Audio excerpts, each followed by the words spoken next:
wrote a part 1 blog post about the Saga liquidity integration layer, aka LIL.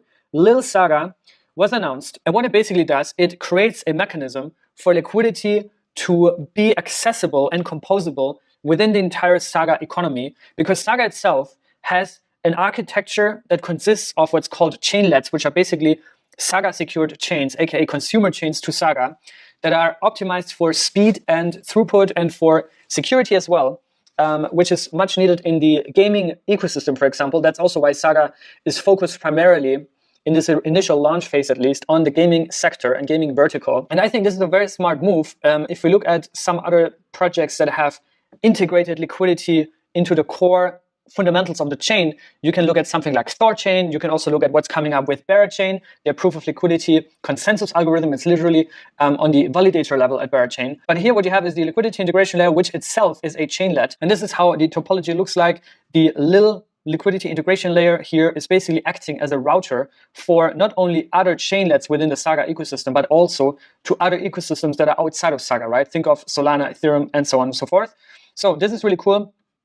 And they're also breaking down here in this article how especially this multi-chain economy, right, how this fragments liquidity, which is a big issue. And in light of the recent announcement about Angelic, which is a new game that was in development actually since 2016. I didn't know that, but I watched this clip also from Rebecca here, which is 5:46, and she drops a lot of alpha in there, not only about Angelic, but also about new airdrops. The Saga, main Saga airdrop is what she's saying also in that clip. Go watch that right now. But yeah, this game is going to be the flagship game of Saga, and I think a lot more games will follow, right? Saga is still in the early stages of kind of fully rolling out the chain, the liquidity, the gaming ecosystem and everything, the token itself, right?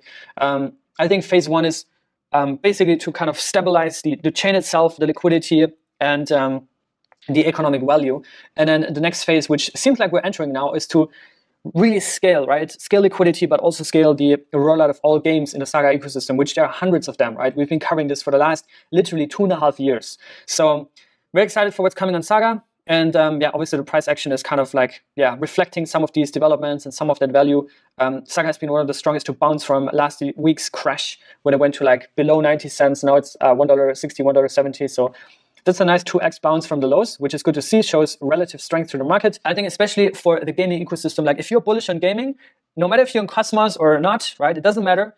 Ecosystem doesn't matter. But if you're bullish on gaming, you have to look at Saga. You have to look at Saga, one of the most legit gaming ecosystems, because it's also not a single game, right? It's a gaming ecosystem. It's gaming infrastructure that Saga provides with integrated liquidity and with a scalable shared security economy around all these chainlets that are super fast, strong team, well-funded. They focus on the gaming sector. They go to Gamescom, I think, in Cologne, right?